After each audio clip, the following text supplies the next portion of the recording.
സർക്കാർ കാണിച്ചിരിക്കുന്ന കള്ളക്കളിയല്ലേ മനസ്സിലാക്കേണ്ടത്.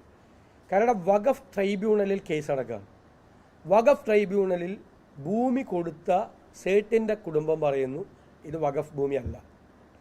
ഭൂമി സ്വീകരിച്ച ഫറൂഖ് കോളേജ് മാനേജ്മെൻറ്റ് പറയുന്നു ഇത് വഖഫ് ഭൂമിയല്ല. ഞാൻ ആദ്യം മുതലേ എടുത്തിരുന്ന സ്റ്റാൻഡാണ് ഇത് വഖഫ് ഭൂമിയല്ല. കാരണം വഖഫ് ഭൂമി ആണെങ്കിൽ ഇവർ എൻക്രോച്ചേഴ്സാണ്, കടന്നുകയറ്റക്കാരാണ്. അവർക്ക് ഒരിക്കലും നമുക്കവിടെ പെർമനൻറ്റ് ടൈറ്റിൽ കൊടുക്കാൻ പറ്റില്ല. ഈ രേഖകൾ പരിശോധിച്ചാൽ ഇത് വഖഫ് ഭൂമി അല്ല എന്ന് വളരെ വ്യക്തമാണ്. പക്ഷെ ഗവൺമെൻറ് എന്താ ചെയ്തത്? ട്രൈബ്യൂണലിൻ്റെ അടുത്ത് നിന്ന് ഒരു അനുകൂലമായ തീരുമാനം, മുനമ്പം നിവാസികൾക്ക് അനുകൂലമായ തീരുമാനം വരുമെന്ന് കണ്ടപ്പോൾ സർക്കാരിൻ്റെ നിർദ്ദേശപ്രകാരം വഖഫ് ബോർഡ് ഹൈക്കോടതിയിൽ പോയി സ്റ്റേ വാങ്ങിച്ചു. മെയ് 29 വരെ സ്റ്റേ വാങ്ങിച്ചേക്കുക. മെയ് 19 വരെയാണ് ഈ വഖഫ് ട്രൈബ്യൂണലിൻ്റെ കാലാവധി.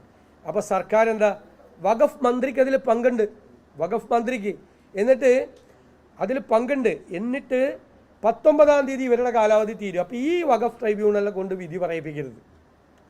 ഇനി വരാൻ പോകുന്ന വഖഫ് ട്രൈബ്യൂണലിൻ്റെ ഘടന പാർലമെൻറ്റ് പാസ്സാക്കിയ വഖഫ് നിയമം അനുസരിച്ചിട്ടാണ്. അപ്പോൾ സർക്കാർ, കേരള സർക്കാർ വഖഫ് ബോർഡിനെ കൊണ്ട് നടത്തുന്ന ഈ വഞ്ചനയാണ്. എന്നിട്ട് എനിക്കെതിരായിട്ട് വഖഫ് ബോർഡിൻ്റെ CEO സ്റ്റേറ്റ്മെൻറ്റ് കൊടുത്തേക്കുക. സർക്കാരൊന്ന് പരിശോധിക്കുക. പ്രതിപക്ഷ നേതാവിനെതിരായിട്ട് സ്റ്റേറ്റ്മെൻറ്റ് കൊടുക്കാൻ ഒരു ഉദ്യോഗസ്ഥൻ വഖഫിൻ്റെ CEOയ്ക്ക് പ്രതിപക്ഷ നേതാവിനെതിരായിട്ട് സ്റ്റേറ്റ്മെൻറ്റ് കൊടുക്കാമോ? നിങ്ങൾ അന്വേഷിക്കുക, കൊടുക്കാമോ? വഖഫിൻ്റെ CEO കൊണ്ട് അതിൽ പറഞ്ഞിരിക്കുന്നത് എന്താ? ഇത് വഖഫാണെന്ന്. ആരാ പറയുന്നത്? സംസ്ഥാന ഗവൺമെൻറ്റിന് നിയന്ത്രണമല്ല, വഖഫ് ബോർഡിനെ കൊണ്ട് പറയിപ്പിച്ചിരിക്കുകയാണ്. അപ്പോൾ സംസ്ഥാന ഗവൺമെൻറ്റിൻ്റെ സ്ഥാനത്ത് മുനമ്പത്തെ നിവാസികൾ അവിടെ എൻക്രോച്ച് ചെയ്ത് കയറിയെന്നാണ് വഖഫ് ഭൂമിയിലേക്ക്. വ്യക്തമാകട്ടെ, പറയട്ടെ. എന്തിനാണ് എന്നിട്ട് മുനമ്പത്തെ ആളുകളെ ഞങ്ങൾ സംരക്ഷിക്കും എന്ന് പച്ചക്കള്ള മുഖ്യമന്ത്രി പറയുന്നത്? ചെയ്യുന്നത് അവരെ പൊളിറ്റിക്കൽ അപ്പോയിൻമെൻറ്റാണ് വഖഫ് ബോർഡിൻ്റെ ചെയർമാൻ. ആ വഖഫ് ബോർഡാണ് കോടതി പോയിട്ട് ഈ വഖഫ് ട്രൈബ്യൂണലിൻ്റെ സ്റ്റേ, ഇല്ലെങ്കിൽ വഖഫ് ട്രൈബ്യൂണലിൽ നിന്ന് നല്ല വിധി ഉണ്ടാകുമായിരുന്നു. അതാണ് എല്ലാവരും പ്രതീക്ഷിച്ചത്, മുനമ്പം നിവാസികൾ. അതാണ് ചക്കാലക്കൽ പിതാവ് അടക്കമുള്ള ആളുകൾ പറഞ്ഞത്. ഞങ്ങൾ പണ്ട് പറഞ്ഞിട്ടില്ല 10 മിനിറ്റ് മതി. 10 മിനിറ്റ് എന്താ, 10 മിനിറ്റ് എന്താണെന്ന് എല്ലാവരും ചോദിച്ചു. അത് ഇവർ ചെയ്തില്ലെങ്കിൽ ഞങ്ങൾ അധികാരത്തിൽ വരുമ്പോൾ ഞങ്ങൾ കാണിച്ചു തരാം 10 മിനിറ്റ് കൊണ്ട് അവസാനിപ്പിക്കുന്നത്.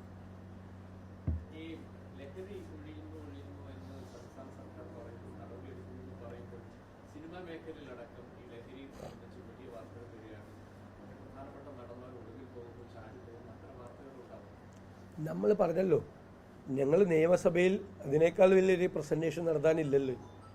കേരളത്തിലെ ഏത് വിദൂര ഗ്രാമത്തിലും ഏത് മെറ്റീരിയൽ വേണമെങ്കിലും, ലഹരി മെറ്റീരിയൽ വേണമെങ്കിലും 10 മിനിറ്റിനും 15 മിനിറ്റിനും ഇടയിൽ അവൈലബിളാണ്.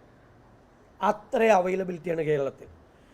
ഈ ലഹരി മരുന്നിൻ്റെ സപ്ലൈ ചെയിൻ എന്ന് പറയുന്നത് അവിശ്വസനീയമായ സപ്ലൈ ചെയിനാണ് കേരളത്തിൽ. എല്ലാ ഭാഗങ്ങളിലേക്കും ഇത് പരന്നു കഴിഞ്ഞു. സാധാരണക്കാരിലേക്കും എല്ലാ രംഗങ്ങളിലും പ്രവർത്തിക്കുന്ന സിനിമ ഉൾപ്പെടെ പ്രവർത്തിക്കുന്ന എല്ലായിടത്തേക്കും വ്യാപകമായി കഴിഞ്ഞു. ഗവൺമെൻറ് ചോദിച്ചാൽ പറയും ഞങ്ങൾ കേസെടുത്തതിൻ്റെ കണക്ക് പറയും. കേസെടുത്തതിൽ ഏറ്റവും കൂടുതൽ കേസെടുത്തേക്കണത് എന്തിനാണ്? ഈ വലിക്കുന്ന ആളുകൾക്കെതിരെയാണ് കേസെടുത്തേക്കുന്നത്. എന്നിട്ട് അപ്പം തന്നെ അവനെ ജാമ്യത്തിൽ വിടും. അവൻ ജാമ്യം ഇട്ട് പുറത്തിറങ്ങിക്കഴിഞ്ഞാൽ ആദ്യം ഇത് മേടിച്ച് പിന്നെയും വലിക്കും. അല്ലാതെ ഒന്നും സംഭവിക്കുന്നില്ല.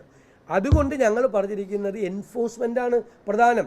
സപ്ലൈ ചെയിൻ പൊളിക്കണം.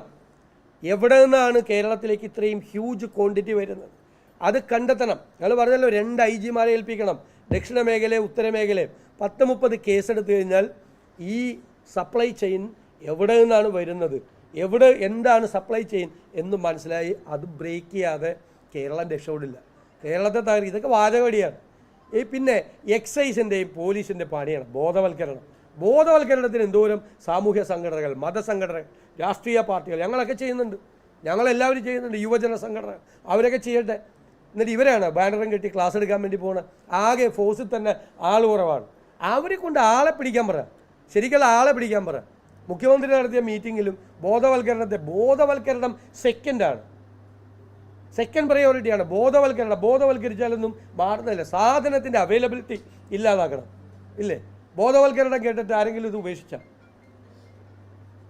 നമ്മൾ ഭയപ്പെടുത്തുക, എന്നുവെച്ചാൽ ഇതിൻ്റെ അപകടത്തെക്കുറിച്ച് ഭയപ്പെടുത്തുക. ഇനിയുള്ള ആളുകൾ ഇതിൻ്റെ അകത്ത് പെടുത്താതിരിക്കുക. പിന്നെ പെട്ടുപോയവന് ഡി അഡിക്ഷൻ സെൻറ്ററും അങ്ങനെയുള്ള സംവിധാനങ്ങളും റീഹാബിലിറ്റേഷൻ സെൻ്ററും ഒക്കെ തുടങ്ങി പെട്ടുപോയവനും ഇതിൽ നിന്ന് രക്ഷപ്പെടുത്തുക. അല്ലാതെ ഈ വാചകവടി കൊണ്ട് ഒരു കാര്യവും നടക്കാൻ പോകുന്നില്ല. പിന്നെ ഈ പൊളിറ്റിക്കൽ പേറ്റർനേജും അവസാനിപ്പിക്കാം.